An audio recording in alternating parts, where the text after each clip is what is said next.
บ้านเมืองก็กาพาณิชย์ทุกหมู่เหล่าขอให้ปากันมีความสุขกายสุขใจเหมือนกันทุกคนทุกท่านนานแสนนานได้เทินก่อนที่ตุลุงจะได้ดำเนินรายการต่อไปนี้ขอเชิญชวนมวลพ่อแม่พี่น้องครูบาอาจารย์ผู้ป้านาอาศรัทธานักศิลป์นักบุญทั้งหลายพระสงฆ์พระเจ้าได้ไหว้พระเพื่อเป็นสิริมงคลกับตัวกับครอบครัวต่อไปว่าตามเน้ออะระหังสัมมาสัมพุทโธภควาพุทธังภควันตังอภิวาเทมิกราบสวากขาโตภควตาธัมโมธัมมังนัมมัสสามิกราบสุปฏิปันโนภควโตสาวกสังโฆสังฆังนะมามิกราบท่านธรรมยังพุทธัสสะภควโตบุพพาภคณมะกะลังกะโลมาเสนะโมตัสสะภะคะวะโตอะระหะโตสัมมาสัมพุทธัสสะนะโมตัสสะภะคะวะโตอะระหะโตสัมมาสัมพุทธัสสะนะโมตัสสะภะคะวะโตอะระหะโตสัมมาสัมพุทธัสสะพุทธังสรณังกัจฉามิธัมมังสรณังกัจฉามิสังฆังสรณังกัจฉามิตุติยัมปิพุทธังสรณังกัจฉามิตุติยัมปิธัมมังสรณังกัจฉามิตุติยัมปิสังฆังสรณังกัจฉามิตติยัมปิพุทธังสรณังกัจฉามิตติยัมปิธัมมังสรณังกัจฉามิตติยัมปิสังฆังสรณังกัจฉามิอิติปิโสภะคะวะอะระหังสัมมาสัมพุทโธวิชชาจารณะสัมปันโนสุขโตโลกาวิทูอนุตตโลปุริสาธัมมสารติสัตตาเทวมนุสสานังพุทโธภควาติสวากขาโตภควตาธัมโมสันติติโกอากาลิโกเอหิปัสสิโกโอปัญญิโกปัจจตังเวทิตโพวินโยหิติสุปฏิปันโนภควโตสาวกสังโฆอุจุปฏิปันโนภควโตสาวกสังโฆญาญะปฏิปันโนภควโตสาวกสังโฆสามิจิปฏิปันโนภควโตสาวกสังโฆญาติตังจัตตาลิปุริสายุคานิอัฏฐาบุริสาบุคลาเอสาภะคะวะโตสาวกสังโฆอาหุไนโยปาหุไนโยทักขิไนโยอัญจลิกาลนิโยอนุตตลังปุญญเขตังโลกัสสติกราบหนึ่งกราบสองกราบสามกาเลนะธรรมัสสวนังเอตัมมังคลมุตตัมมังมาแล้วเนอะพ่อออกแม่ออกศรัทธานาบุญทั้งหลายมาแถมแล้วเสียงก้องเสียงกองเสียงมองต่ำเข้าเสียงตุเจ้าเทศนาธรรมมาแถมแล้วมากูเจ้ามาถึงบ้านมาถึงเฮือนมาถึงในเฮือนมาถึงในมุ้งมาถึงเตาไฟมาถึงพวงมาลัยขับรถไป ประกาศธรรมคำสอนพระพุทธเจ้าเป็นอาหารทางใจให้พ่อแม่พี่น้องทั้งหลายได้สดับตับฟังซึ่งความบ่เข้าใจที่เกิดขึ้นก่อนๆมีความเข้าใจในธรรมะยิ่งขึ้นธรรมะในทางพระพุทธศาสนานี้เป็นคำสอนแบบธรรมชาติธรรมชาติถ้าว่าบาปปรวนแปรผันอยู่ธรรมชาติก็อันตรายบ่มีถ้าธรรมชาติปรวนแปรผันอันตรายก็เกิดขึ้นเป็นต้นว่าฟ้าร้องฟ้าผ่าน้ำท่วมแดดนักลำไปบ่มีฝนตกหมู่นี้เป็นต้นธรรมชาติเล่นงานคนเฮาก็เช่นเดียวกันถ้าอยู่อย่างธรรมดาหากินของไผของมันบ่ล่วงล้ำข้ามข้าวกันบ่เกินหน้าที่กันก็อยู่ม่วนถ้ามันปรวนแปรอย่างอื่นนั่นก็คือล่วงล้ำข้ามข้าวกันหากินบ่สุจริตหันแก่ตัวหันแก่ได้ก็เดือดร้อนที่เฮาบ่เดือดร้อนถึงวันนี้เพราะเหตุว่าเฮาอยู่ตามธรรมชาติหิหาของไผของมันผัวไผผัวมันเมียไผเมียมันลูกไผลูกมันทรัพย์สมบัติก็อยู่ของไผของมันเฮาจึงบ่เดือดร้อนที่เฮาเดือดร้อนเพราะเหตุว่า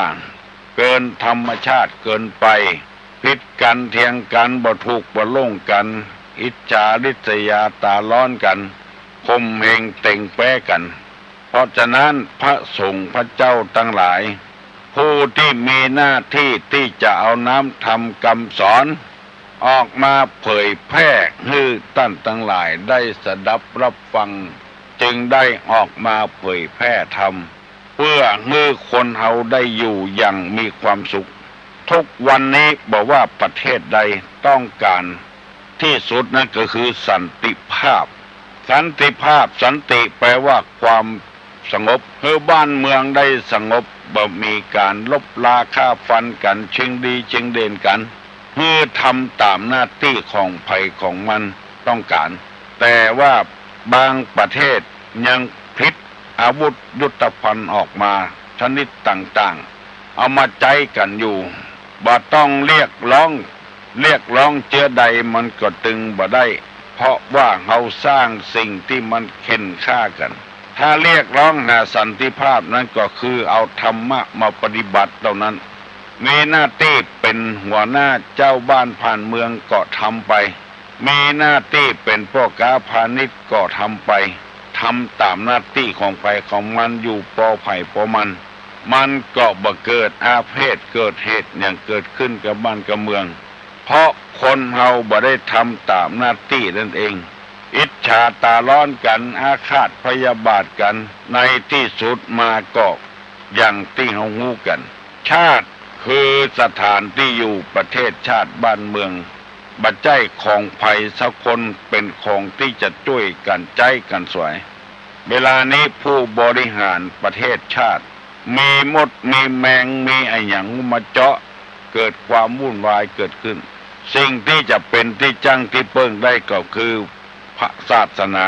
กับพระมหากษัตริย์สองอย่างนี้ยังเป็นที่จังที่เปิ้งได้อยู่ตลอดเวลาขอให้คนไทยเฮาทุกคนมีคุณธรรมฟังตัวแล้วนำไปประพฤติปฏิบัติตัวสันติภาพย่อมเกิดขึ้นแน่นอนในประเทศของเฮาตุลุงได้นำเอากรรมที่ว่าจริยธรรมลักษณะของคนที่ทุเจ้าก็ดีคนอย่างเฮาอย่างเปิ้นนี่บอกวนจะเข้าไปหามีอยู่9อย่างเพื่อเป็นการเพื่อเปิ้นสำนึก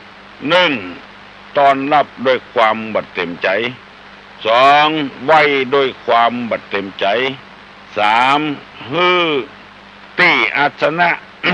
ด้วยความบัดเต็มใจ4ซ่อนของที่มีอยู่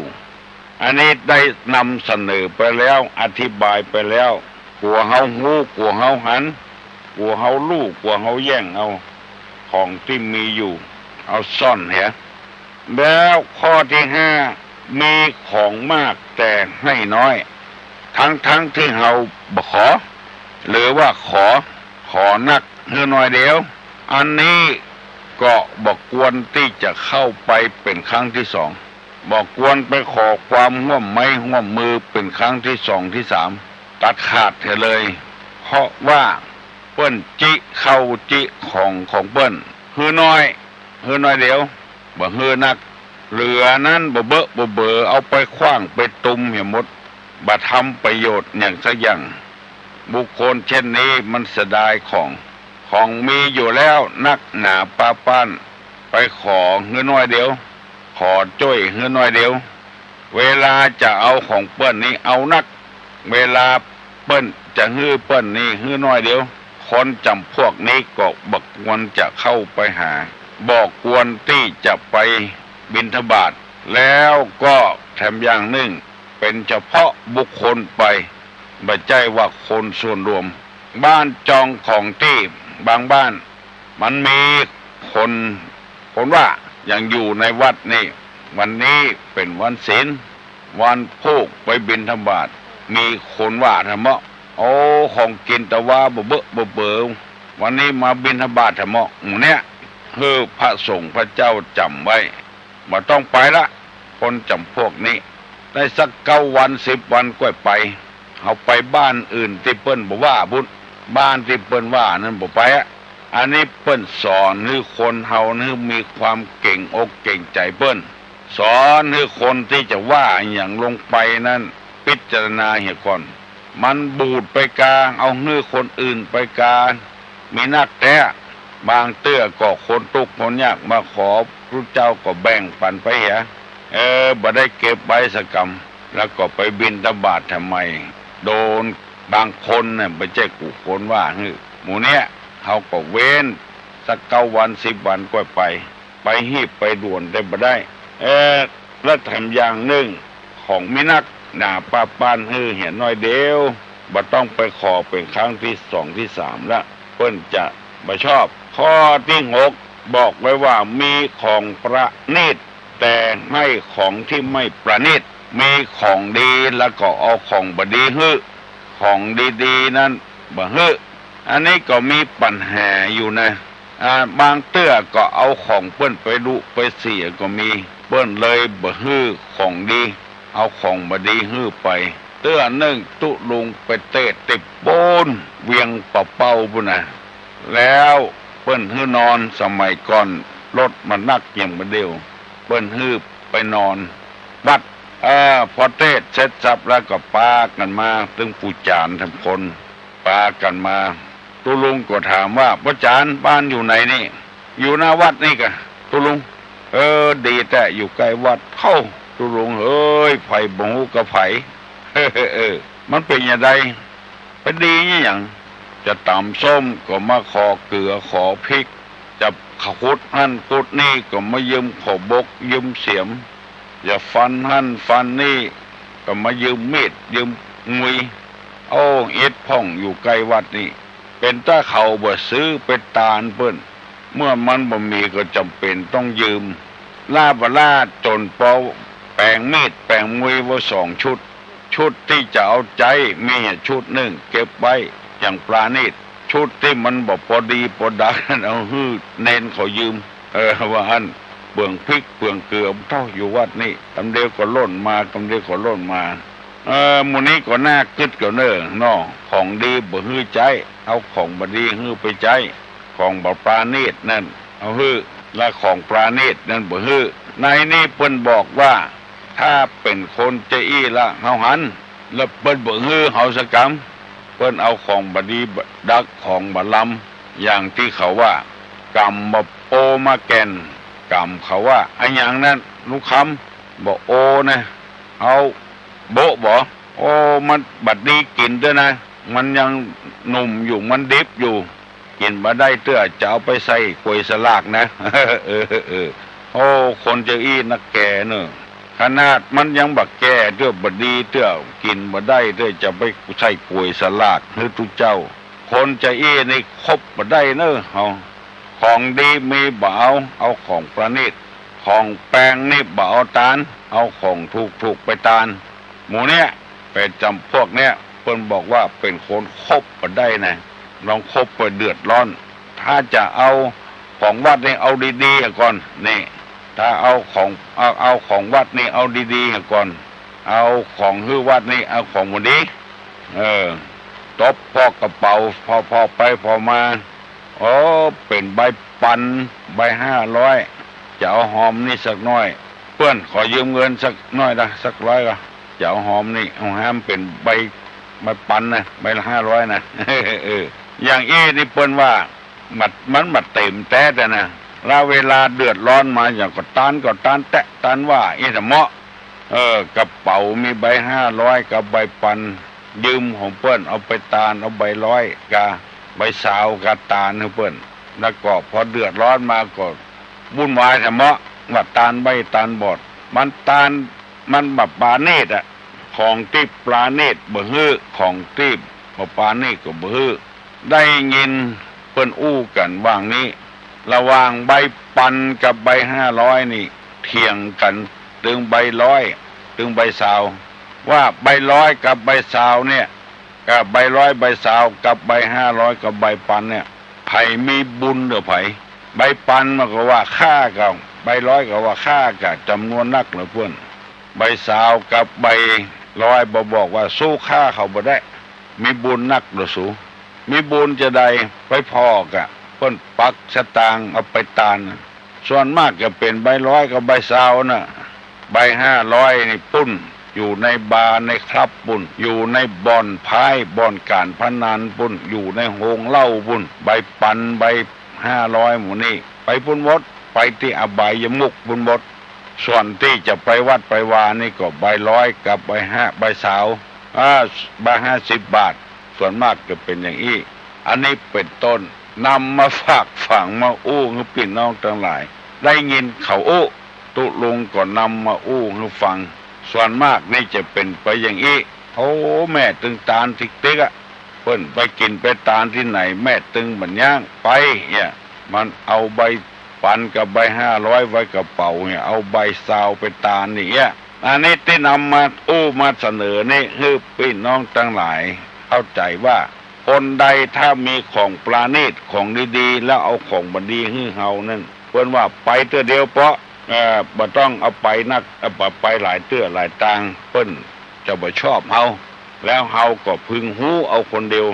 อันนี้เป็นข้อที่6ข้อที่7ให้ด้วยความไม่เคารพให้ด้วยความบ่เคารพไม่ให้ด้วยความเคารพมี2อย่างติดกันฮื้อด้วยความบ่ลบบ่เคารพบ่ฮื้อด้วยความเคารพอันนี้อย่างเฮาหูเอาคนเดียวอะหูเอาคนเดียวอะหูใจไผ่ใจมันด้วยความบ่เต็มอกบ่เต็มใจบ่ด้วยความบ่เคารพนับถือกันอย่างพ่อแม่เอาสตางค์ฮื้อละอ่อนไปโรงเรียนบึดผัวบึดแม่บึดลูกบ่ตายอีลำเหลือถ้าบ่ฮื้อก็ไปทำอย่างเอาฮื้อใส่มือลูกบางคนนี่มาสอตุลุงเนี่ยไปขอตังค์แม่จะเอาไปโรงเรียนเดือดตัวจมตัวอันเนี้ยลูกก็หน้าที่จะไปตังดีบดีสักคำถ้าเอาฮื้อด้วยความเคารพหมายความว่าเอาใส่องค์มือยกมือไหว้ให้กับแม่ยกมือไหว้ให้กับพ่อครับขอบคุณครับพ่อแม่และสอนตัวจะไปที่อื่นในแม่เน้อหรือไปถึงเฮือนเน้อมันห้ามมันเฮียนเนอแม่เนอได้เป็นคนหูคนรวกคนฉลาดอนาคตพ่อแม่ก็จะได้เพิ่งป้าอาศัยเอาไปเถอะแม่เนี่ยด้วยความเคารพการเอาไปตานในวัดในวาก็ต้องเอาตานด้วยความเคารพบัดใจสัตว์ขว้างคนใดที่ความบ่เคารพนี่เปิ้นบอกว่าจะไปใกล้ไปไกลที่นำมาเสนอนี่เพื่อคนเฮาได้เก่งอกเก่งใจคนอื่นพ้องวันนี้จะเอาจบหมดถึงเข้าข้อที่8ว่าไม่นั่งใกล้อยู่ไกลๆเมื่อมาเอามาเอาไปขอแล้วอยู่ไกลเฮาข้อที่9ว่าไม่ยินดีคำพูดของเฮาปฏิเสธลุยไปอันน่ะบ่ได้ตั้งอกตั้งใจแต่หมู่นี้เปิ้นว่าบ่ควรจะเข้าไปหาควรที่จะเข้าไปหานั่นก็คือต้อนรับด้วยความเต็มใจไหว้ด้วยความเต็มใจตี้นั่งเฮาด้วยความเต็มใจ บัซ่อนของที่มีอยู่เปิดเผยแล้วก็ห้ามีของมากก็เฮือมากหกมีของประณีตให้ของประณีตเจ็ดให้ด้วยความเคารพแล้วก็แปดนั่งใกล้นั่งชิดนั่งอู้กันแล้วก็เก้ายินดีคำพูดด้วยคำพูดที่ปลาใสหมู่อันนี้เก้าข้อนี้เป็นข้อตอบพอออกไม่ออกพี่น้องทั้งหลายตุลุงได้นำเอาธรรมะมาเสนอจะมีอยู่เรื่อยๆตอบต่อไปมีของดีให้ฟังได้ฟังกันถึงวันเพราะคนเฮานี้มีจริตมีความคิดบ่เหมือนกันมีความต้องการบ่เหมือนกันเฮาต้องหูเอาตัวไผ่ตัวมันหูเอาคนเดียวบัดเดียวนี้มัน6 โมงเกิงแล้วเน้อไผ่ที่ยังบ่ลุกเห็นเน้อลุกเน้อลุกฟังธรรมะธรรมโมลุกเนี่ยเวียกเนี่ยการวันนี้จะต้องออกบ้านออกจองไปเนี่ยเวียกเนี่ยการทำงานต่อไปฮัลโหลภาษาเจ้าท่านที่อันที่นะที่คนนั้นบอกว่าวันนี้วันพระตรงวันผูกมาสวะวันพระวันนี้มาบิณฑบาตโอ้พระเนรนี่อาวุธของเพิ่นนี้กระบาดนะจ๊ะมันมีคนมาฟ้องมาร้องตุลุงมาปรึกษาหารืออันเนี้ยบัตรถ้าเข้าไปแถมว่าเนาะเจ้าบัตรถ้าเข้าไปเว้นมันเห็นจำเว้นเถอะจริงนั่นน่ะพระภิกษุสงฆ์เพิ่นบอกว่าโดนเมตตาต้องออกบิณฑบาตต้องโปรดเขาทุกเจ้ามาวันไหนกันวันพระวันศีลค่ำดีเนาะเอาเพิ่นไปแล้วเอาแต่ว่าขอกินบ่เบอวันนี้มาแถมละอันบ้านหลังนั่นน่ะของศีลถ้าเพิ่นว่าของศีลเพิ่นเนี่ยเจ้าเนี่ยละวันบ่ค่ำเพิ่นศีลได้ก่อนตุลุงมันก็บ่ได้แล้วไม่ได้แล้วของมาตานทุกเจ้าตั้งแต่เมื่อเจ้าเราวันนี้ก็ถึงวันทุกเมื่อเจ้าเนี่ยได้จะไม่ฉันแล้วน่ะมันก็บ่ได้ถ้าเป็นของแห้งของเหี่ยวมันก็พอมีแต่อย่างผมว่าตะกี้น่ะบางทีคนทุกคนโจรเพิ่นก็มา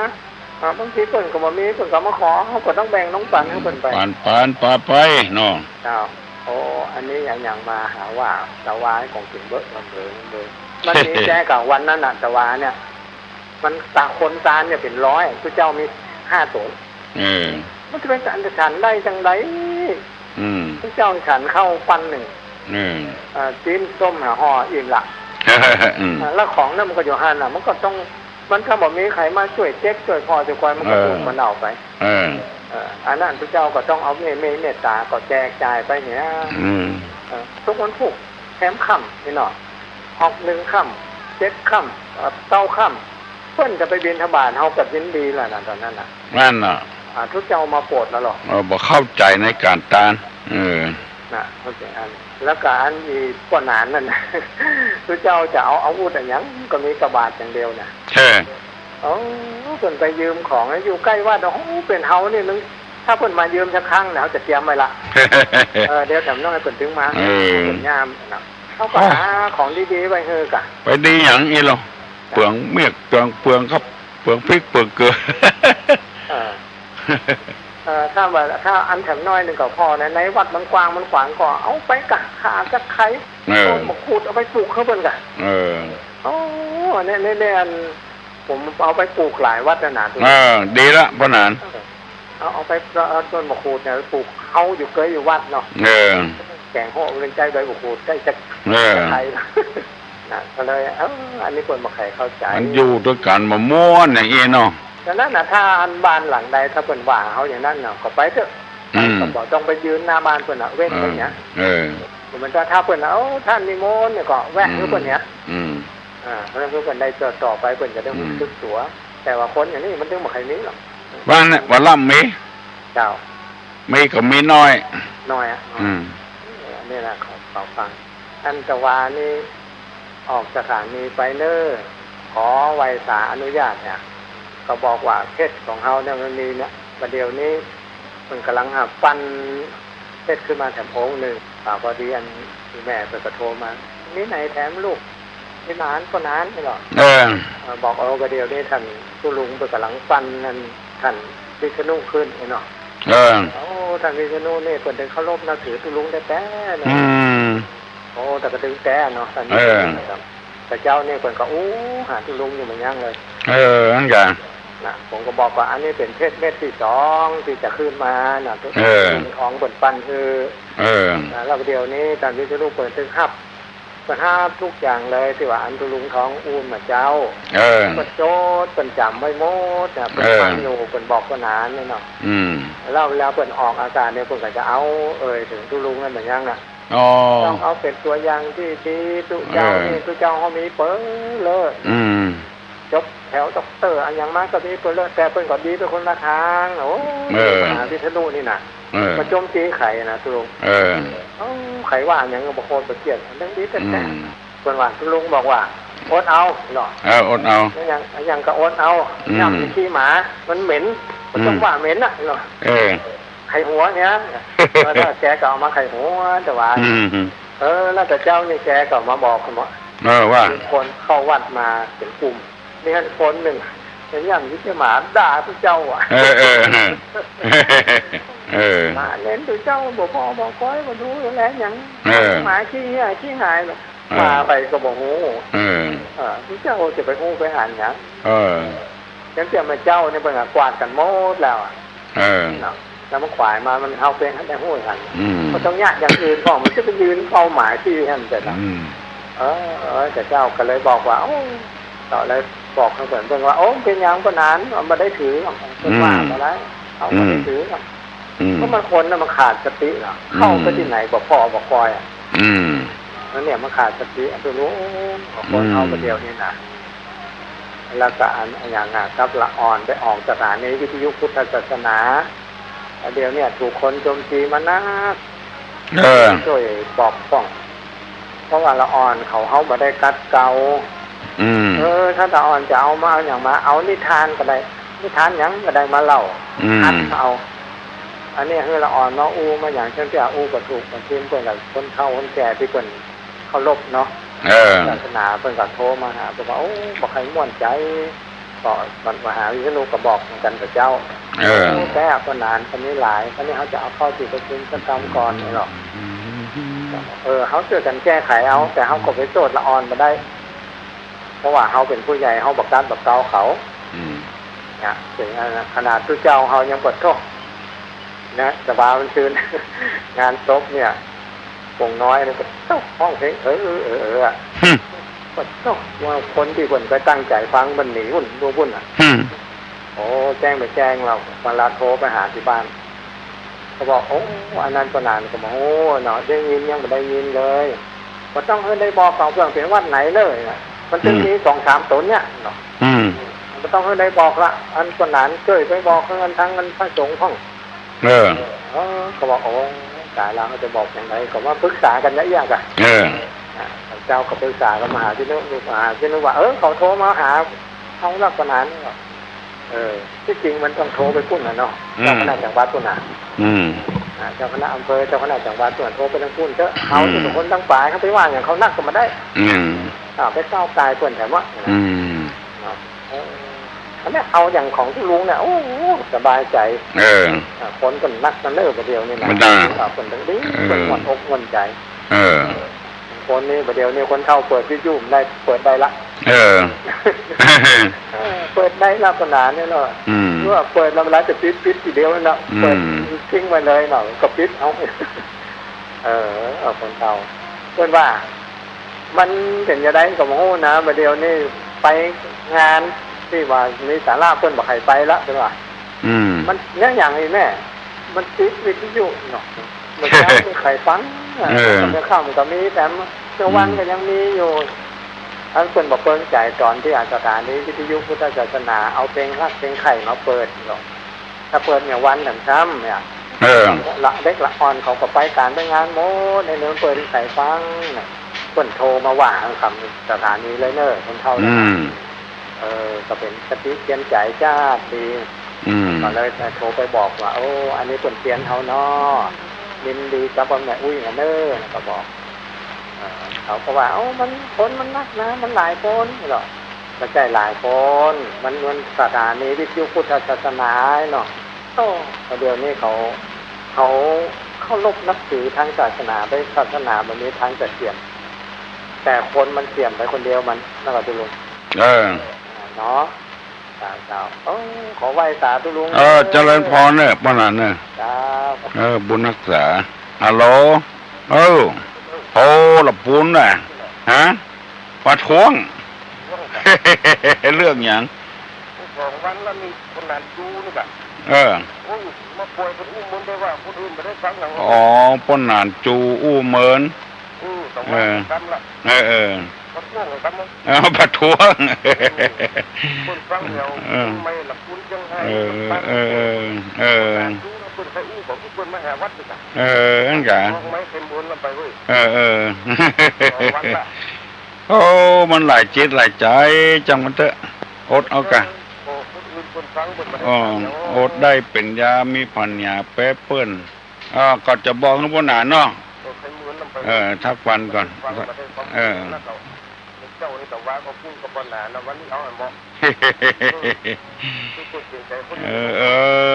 ปัญหาเนอว่าอันครับยันดีนะจะถามอย่างตุ้ลุงก็บ่ถามอย่างวัดตามมาอีเพิ่นจะมีการธรรมสัญจรเนอ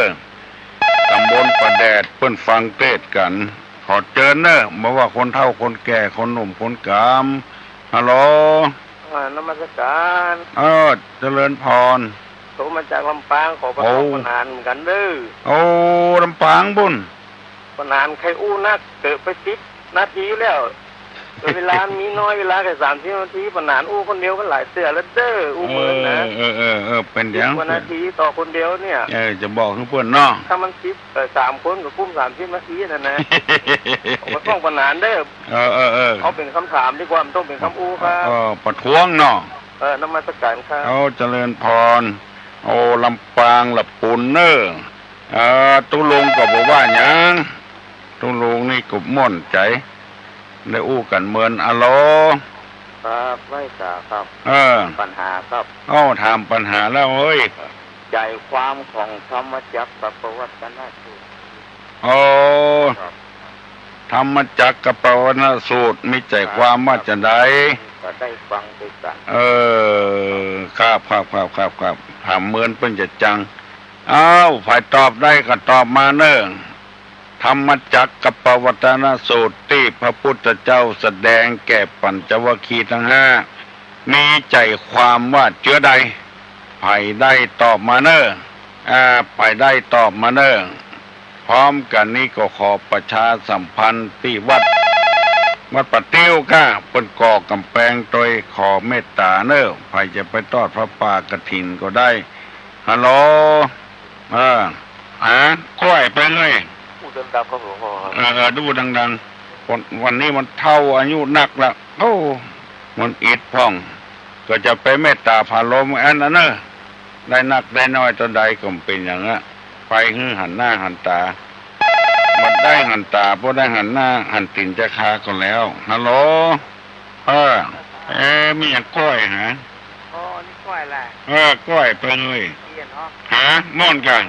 แล้วเพิ่นมาได้ยินนะตุลุงต้องปรับอันน้อยคนคือการอู้กันนะครับว่าคนที่มันอู้โทรศัพท์มาอู้เนี่ยปันเฮาอยู่แค่ได้ยินมันก็ดีนะครับคนไหนจูก็อู้ดีกันแต่เมาไม่ได้ยินบ่ได้ยินแล้วตุลุงอู้คนเดียวอันกันครับว่าคือจริงการสนทนากันรู้ก็ดีครับแต่มันบ่ได้ยินออกนึงบ่ได้ยินออกอากาศลุงต้องปักกันหน่อยนะครับตุ้งในเงี้ยมาจ้างปล่อยละอ่อนก่อนเนี้ยบอกละอ่อนกับปั๊บอันที่คนที่มันอู้มาให้มันออกอากาศที่ดังจริงฟังตุลุงอู้เปิ้ลกับม้วนเหมือนกันเนาะครับว่าอย่าถามตุลุงอย่ากำไม่น่าลืมเหมือนกัน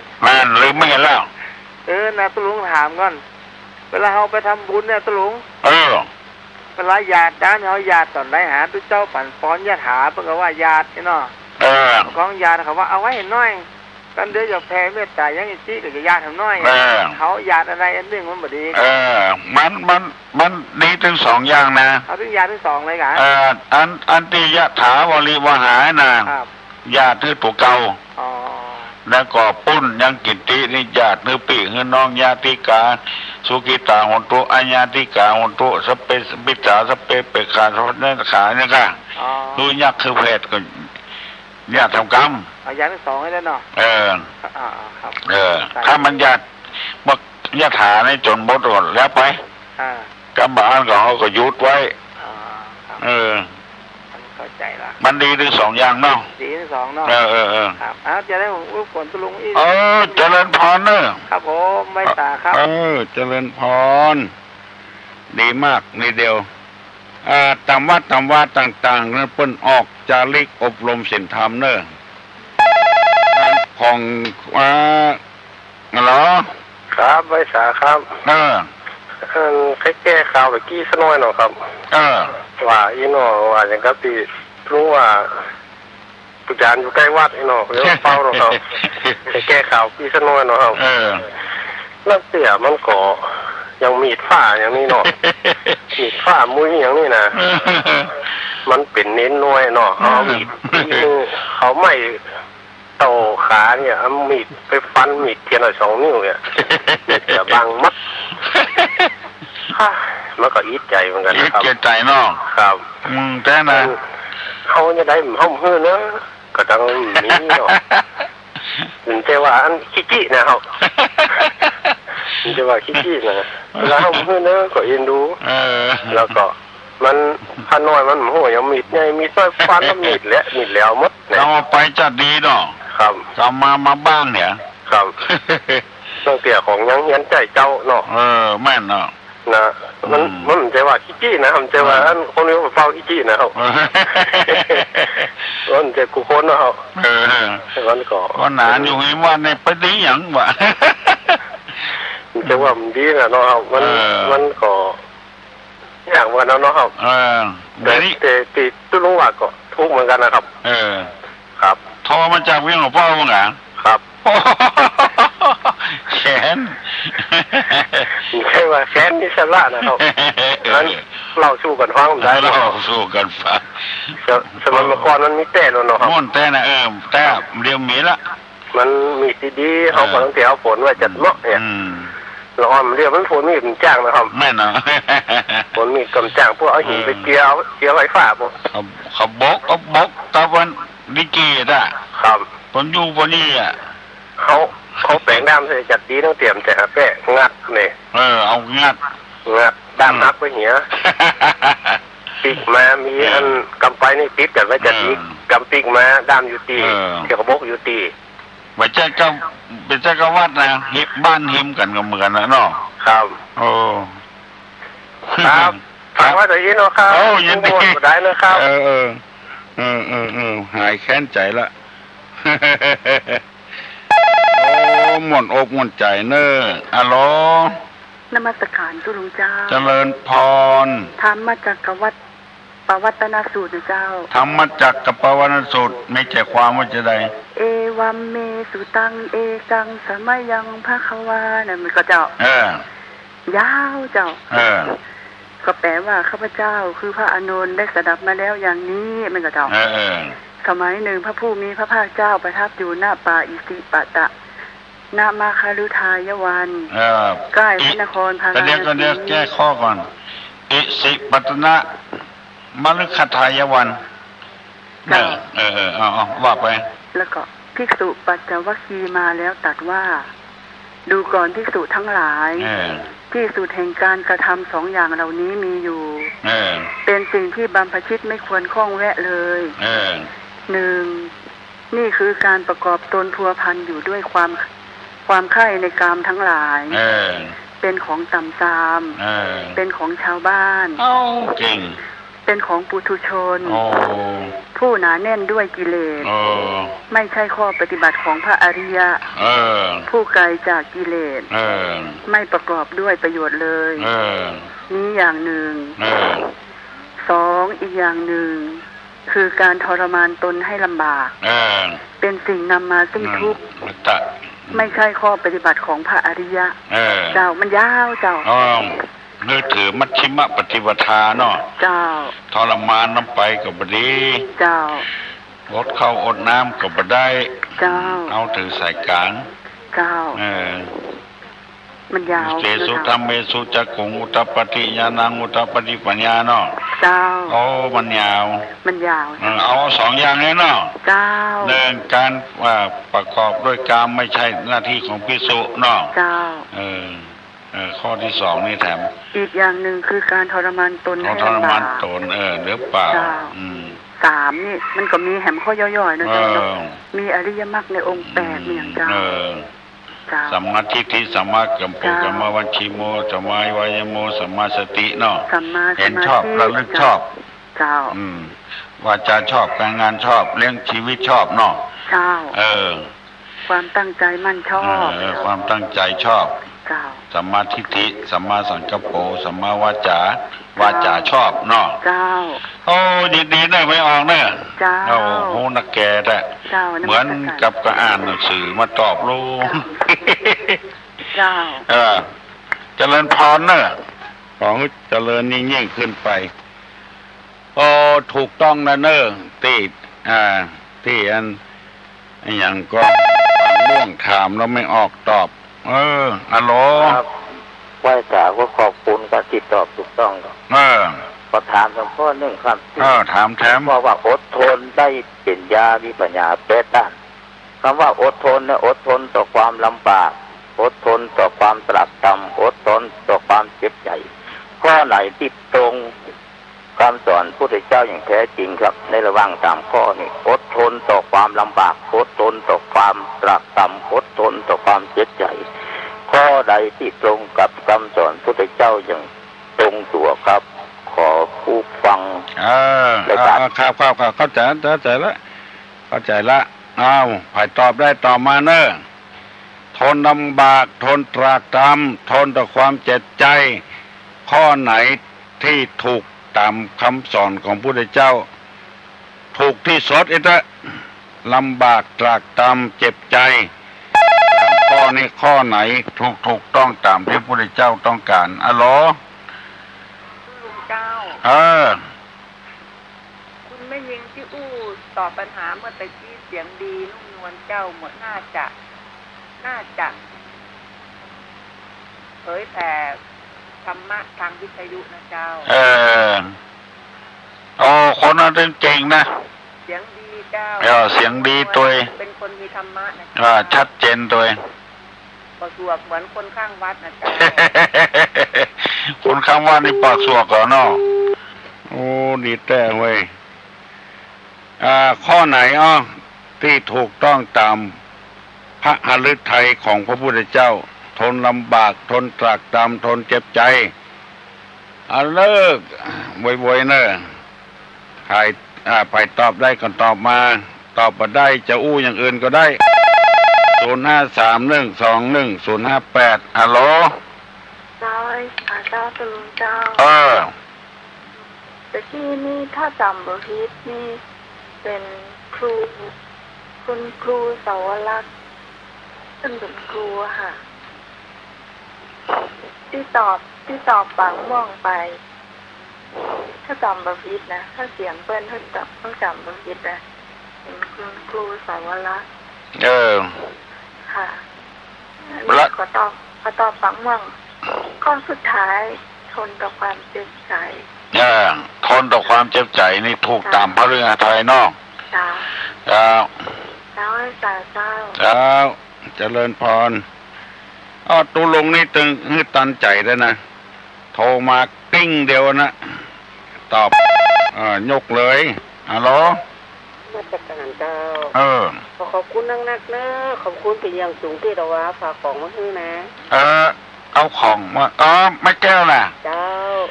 ยินดีเนอะเพราะว่าคนเฮามันอย่างว่านะเนาะนาจิตตังจ้ะนาจิตตังจะว่างคือกันมันก็น้อยเดียวมันก็ว่าได้แบ่งเบาภาระกันพ่อคนก็อิสากันขนาดเข้าวัดบ่ได้ยังอิสากันนะเนี่ยเอาเนี่ยอย่างได้กับคนทั้งนอกเฮาด่ะแม่นเนาะก็ต้องจะเป็นนาจิตตังอดว่ากันก็โดนมันนักแล้วโดนมากอ่ะอดทนมันนักแล้วทนเจ็บใจนะถ้าวันศีลน้อยเนาะศีลน้อยนี่5 วันเจ้าบ่ได้กุมเข้านะได้บิณฑบาตอ่ะอันเนี้ยจะ ตัดปัญหาที่เขาว่าเท่านั้นเนาะแต่ว่าก็วันศีลวันนี้ก็มาโกงเข้าละไอ้อย่างมากินได้กินว่าอย่างมันก็ต้องมีเนาะมีคนเตรียมมันจะว่ามันนึกจะว่าอย่างนี้เขาก็เว้นเนี่ยตัวเองบ่ใจตัวเองอย่างเนี้ยจะไปว่าเขาคนอื่นอันนี้พอดีแต่ก่อนเนี่ยที่ลุงคนนั้นนี่เนาะวันศีลน้อยนี่5 วันถ้าวันศีลใหญ่นี่3 วันบัดได้ไปโกงข้าวนะนึ่งข้าวใหม่ก็คือเปิ่นแล้วแต่ว่าของหมูของเน่าแต่ก่อนเลี้ยงหมูเนาะเอามาให้หมูให้ไก่เนี่ยเอานึ่งข้าวดีโอ้แต่มันนอกบรรณาเขาตึงมีนะอย่างนี้นะแล้วกับเปิ้นเป็นโรคกระเพาะตัวเนาะแรงจะเอาอย่างเปิ้นเปิ้นมาอับบัตเนาะแม่เนาะจะมาเตอะอับบัตจะมาเตอะดีเป็นโรคกระเพาะตายไม่ใช่เนาะประมาณเนี่ยภิกษุอาพาธนี่เปิ้นอนุญาตลงก็เอาไปให้เขาบอกว่าเอาไปไหนมาไปส่งเข้าอันห้างโต่งเนี่ยบอกว่าไปบ้านนะคะเขาบ้านไปส่งเข้าห้างโต่งเนี่ยมันตัดปัญหาตัวเขาต้องพยายามทำใจเมินมาเมินเข้ามันตั้งครอบครัวได้เดือดร้อนเนาะก็เลยพอดีต้านกับหนีแล้วเดี๋ยวนี้ก็ยุดไปเลยยุดไปเนาะยุดไปละเพราะมันหนุ่มๆไว้ลูกได้ลูกอันนั้นคนเท่าเนาะตู้ลงเป็นอย่างนี้มันคนมาซ่อหลายนะก็เลยว่าพระว่าผายไปเนาะตัวบะไซก็คือเปิ้นไซเหียไปว่านี่หยังเนาะต้องใส่ก็เคยอย่าเปิ้นก็ไม่ได้ว่าหรอกใครเขามาบวชกศกรรมอันนี้แต่ก่อนนี่ที่ท่านมีทุกวงตัวหนึ่งเนาะคนมาบินพระบาทก็มาติดกล้องลงหน้าบ้านนะมั้งว่ามีอย่างก็นั่นไปใส่เหยียดนั่นเนาะวันนี้เดือดร้อนเพื่อนเขาแบบใส่เขาก็เฉยอย่างบอกไปกับบ้านได้อย่างเนาะบอกคือเปิ้ลก่อนกะวันนี้บ่ได้นึ่งเข้าบ่ได้เอาเข้าเย็นอุ่นกับว่าไว้เรียกกันเนาะนมัสการเจริญพรได้3 อย่างก่อนอันอย่างพ่องบอกเนาะหูปั้นตัวดักดูอยู่ จะมีทำอยู่ก็หา053-121-058แปลงใจคือกันคนได้คนน้อยบ่อู้ถึงประท้วงนะบ่อู้ว่าประท้วงอู้กันทำยังแปลงกรรมเอากรรมนี้ฮัลโหลวันนักการเจ้าจะลงเจ้าณมัสการเจ้าใครรบกวนถามเจ้าลุงว่าถ้าเวลาเราไปตามกันเข้าอีนะเจ้าทั้งบ่ได้ตามเตียนอีเปิ้นจะได้ก็เจ้าไปเปิ้นบัดตามเนาะเปิ้นเอาเตียนใส่สวยอะกะก็เจ้าบ่ถ้าตามของไฟมันของเฮาราคะคิกนาโทสักขินะว่าถ้าตามเนอะคือเตือนี่เจ้าเขาไปก็จังว่าตามบัดตามเพิ่นถึงบัดตามกันค่อยบ้านค่อยเมืองเนอะกับบ้านเฮาบ่ได้เครือกันขอบคุณเจ้านะเจ้าคุณละถามเนาะว่าเป็นอย่างนั้นทุลุงเนาะทุลุงดีใจกับเจ้าถ้าไปไหนไผก็ฟังทุลุงกันหมดนะเจ้าดีใจกันอายุทุลุงยืนกับเมียกันเจ้าม่วนใจท้อไปซ่องเฮ็ดกับปลาทุลุงไปตัวอยู่บัดเอาวิทยุไปตัวเจ้าเอาวิทยุไปเจ้าเนาะเจ้าไปขวายกับด้านเพิ่นเจ้าทุลุงจะบันทึกไว้หมอเจ้าไปซ่องเฮ็ดเขาเจ้าแต่กับแปลงที่นะเจ้ามาตั้งหลวงปู่ล่าให้นะตั้งหลวงปู่ล่านี่กะเจ้าแต่ก็ทุลุงก็ได้มาเตะที่ตังเพละเจ้าไปกลางเจ้าม่วงเขียวม่วงม้าหมดน่ะเจ้าแต่ก่อนแม่เจ้าเสียเนาะก่อนทุลุงก็ได้มาเตะอันกะเจ้าได้ไปเถียบ้านหมดอ่ะเจ้าม่วนขนาดเลยจะฟังทุลุงตึงว่านเจ้าเจ้าขอรบกวนทุลุงแล้วนะเจ้าเจริญพรมันมีกรรมหลายกรรมนะสมมติว่าป้อลุงป้อนานใครอู้นักไปน้อยถ้าว่าประท้วงร้านของป้อนานอู้สั้นๆน้อยฮัลโหลภาษาเจ้าจะรู้เจริญพรยังเนิ่งเจ้ายังเนิ่งสปีเจ้าสารปีเนาะอดหนอน่ะจะรู้อดหนอมันเยอะเนี่ยมาใกล้ได้ยินเสียงคนโทรเข้าจะเปิ้นตั้งไว้ไม่อย่างอันนะ เจ้ามันตั้งอย่างไรเนี่ยตุลุงเออนี่จะเสียงตุลุงอ่ะจ้ะก็อยู่ยังเก่านะวะเขาก็ตั้งอย่างเก่านะวะยังไม่ได้ยินนะคะหลายวันแล้วนะโหนะมันเปลี่ยนดีเจหลายคนเว้ยเจ้าวันละจ้าตุลุงฮะหลายวันละนั่นกะเจ้าวันนี้ก็เหมือนกันนะเจ้าได้ยินกับตุลุงเราค่อยได้ยินคนโทรเข้าอ่ะได้ยินก็นานก็จมอดหนอนะจ้าเนาะอดหนอที่ยังตุลุงเดี๋ยวพ่อจัดจางเห็นละเจริญพรเนอะเจริญพรกันเดียวพ่นจัดจังแต่หมดมามีไผจังเนี่ยพ่นปวดท้วงบ่ได้ฮัลโหลการนมัสการเจ้าเจ้าอยากจะถามตุลุงว่าท่านเจ้ามีลูกปัจจัย3มีลูกปัจจัย3จะบวชพร้อมกันได้ก็จะบวชพร้อมกันได้ก็เจ้าบวชเหมือนกันก็ถ้าจะบ่เมินนั่นนะออนเพิ่นทำการทำงานบวชอันถ้าออกพรรษาผู้นั้นเนาะเจ้าเนาะเจ้าบวชออกพรรษาบวช3 วัน7 วันเนี่ยเจ้าบ่เป็นหยังก็หาพร้อมกันนะเจ้าเจ้าบ่เป็นหยังบวชมันเสี่ยงตัวเดียวเนาะบวชคนเตื้อนั่นก็เปลืองถ้าบวชอยู่เมินนี่เพิ่นบ่ใครเยอะเนาะบวชอยู่เมินนี่นะกันบวชให้พ่อให้แม่นี่เป็นหยังตุลุงปุ๊กเจ้าตื่นเจ้าตึงว่านเนี่ยมันนะโทรจากเมืองน่านที่ไหนเจ้าอยู่ที่ไหนน่านเจ้าโอ้อยู่น่านบนเจ้าได้ยินชัดเอาไปแนบกับวันเสาร์วิทยุใหญ่เอาวิทยุเปิ้นนั้นนะกะเปิ้นถ่ายทอดไปเนาะเจ้าวิทยุน่านนะเจ้าขอบคุณเจ้าบ้านอย่างน่านอยู่อำเภอเวียงสาเพ่ไหนโอ้เวียงสาเพ่เจ้าแต่ก่อนตุลุงก็ไปเนาะไปกับเจ้ากับมีเทพตุลุงอยู่นี่น่ะหลายน่านบ่ก็ไปเจ้าขอบคุณเจ้าเจริญพรโอ้วันนี้อายุยืนแต่ปล่อยเผียวเมืองน่านปุ่นเด้อโอ้เนาะตอนเดียวจะย่างแล้วเด้อฮัลโหลใครถามตู้เจ้าเด้อใครถามตู้เจ้าถามว่ายายจะเดือดเจอใดเขาถามว่าวันพูดเนี่ยเป็นไม่ยินของว่าจะได้ว่าผิดโอ้ดังๆมาเหรอวันพูดที่จะได้ว่าผิดวันพูดเป็นจะได้เขาว่าผีมากินมันแก้วที่เขาไปตามไปเลี้ยงวันพูดไปเลี้ยงผีเป็นไอ้อันกะผีมากินกะได้ยินเขาว่านะมันจะแก้ก่อนนี่มันแจมไม่ได้ไม่แจมบุญนี่ตุลุงหมูเนอะเว้ยวันพุธปีมากินไก่นี่แจ้ว่ะแต่เอาให้คนเนี่ยกันผีมันจดคนจดอย่างงูไหนเนอะบ่ฮู้ตำนานมันเนาะบ่ฮู้แต่เรื่องเว้ยตั้งผีทั้งสางเลยนะครับเฮาตั้งมาเข้าวัดมันเป็นละอ่อนละตั้งผีทั้งสางนี่เลยบ่เคยรู้เรื่องเพิ่นว่าบัดนี้ก็บอกแบบนี้อาการเนาะนี่วันอื่นเนี่ยวันเดียวบ่ได้หรอกวันพุธผีบ่กินข้าวกินบ่กินไก่เอาวันพัดศุกร์เสาร์ก็ได้เนาะเอาง่ายๆนะแต่การนี้ได้อยู่เนาะเอาเปิ้นบ่กินเนี่ยเสียดายละวันจันทร์ก็ได้กะว่าอันไหนได้ยินคนเฒ่าเป็นว่าอันไหนได้ยินคนเฒ่าเป็นว่าอันเอาซะอีกก่อนนะครับมันจะได้บ่ฮู้นะเรื่องผีเรื่องสางนี่เอาถามคนอื่นนำกันเนาะครับผมเจริญพร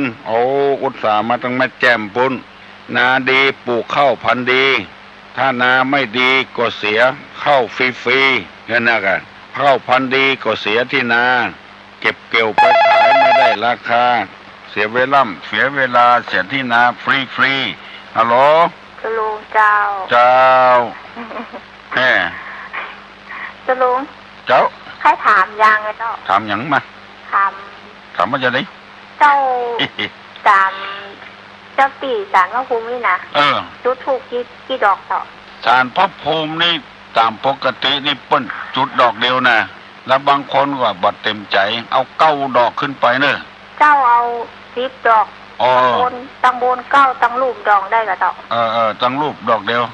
เจ้า ตำบลนี่เอาเก้าเอา เก้าเนาะ ทั้งหมดกันไปซิมเนาะ เจ้า เอา11เอา 11 ตำบลซิมตั้งลุ่ม1เนาะ ได้ละเจ้า ควันจุ้งอยู่จุ้ง เจ้าลานเจ้าตียังงัวอีหรอเจ้าเจ้าตีงัวอีหรอ งัว เจ้า งัวมีเจ้าที่ว่ะ หมูงัวเปิ้นเวลาเปิ้นขายงัวเอางัวใหม่เข้ามาอ่ะเล่าเปิ้นจุดเจ้าตีอ๋อเปิ้นบอกให้เจ้าที่ลง เจ้าเปิ้นมีที่ดอกอ่ะ งัวเก่าขายไปแล้วเนี่ยงัวใหม่เข้ามาขอเจ้าที่เจ้าแดนแล้วพอได้คอยตัว เจ้าตอนใดก็ได้เอาเก้าขึ้นไปเนอะ เอาเก้าเลยล่ะเจ้าเอาเก้าขายงัวนะ เล่าแถมยางหลายอย่างนะเอากะตัวอย่างอันอย่างก็เปิ้นสร้างถามมาเนาะว่าเลี้ยงปู่ย่าแล้วเจ้าเลี้ยงปู่ย่าจุดถูกปู่ย่าอย่าเจ้าก็เอาเก้าขึ้นไปเนาะเก้านะเจ้าถึงปู่ถึงย่าเจ้าเอาเก้าขึ้นไปควันจุ้งอยู่จุ้งอ่ะเจ้าอันตะยีนะเจ้าลุงเจ้าเอาแถมกำมะขอแถมกำแถมกำจ้ะเจ้าแถมกำนี่อันที่ว่าอย่างก็ตะลุงที่ว่าอันแบบลูกสาวมันจำใส่บาทกำใส่บาทนะเจ้าสุที่โตอันนี้โหมิโหมิเนาะโหมิใจหังสุขิโตโหมิลูกสาวพวกยังจำฮะลูกสาวเก่งเนาะเจ้าถึงวันนะตุลุงลูกสาวฟังตุลุงเจ้าดีกะแม่จะ7 โมงไรหรอ7ละตุลุงจะไปละขับใจโทรแล้ววะถ้าเจ้าไปถามเปิ้นที่เปิ้นไปใส่บาทนะบางคนเปิ้นไม่ได้ว่านะตุลุงเปิ้นว่าใหญ่จะได้ว่ากันนะบอกว่าก็ได้ว่าก็ได้คนใดใช้ว่าคนเฮาแกว่าก็ได้บอกว่าก็ได้แม่นน่ะว่าเนี่ยมันเต็มใจเจ้าเต็มใจดีเนาะเจ้านมัสการเจ้าตุลุงเจ้าจะปั่นปอนนั่นสัพพิติโยวิวัจจันตุสัพพะโรโควินาศตุมาเตภวะตวนตาลาโยสุขีทีคายุโกภวะอภิวาทนะสีริสานิจังวุธาปจายโนจตาโลธรรมาวัฏันติอายุวันโนสุขังปลัง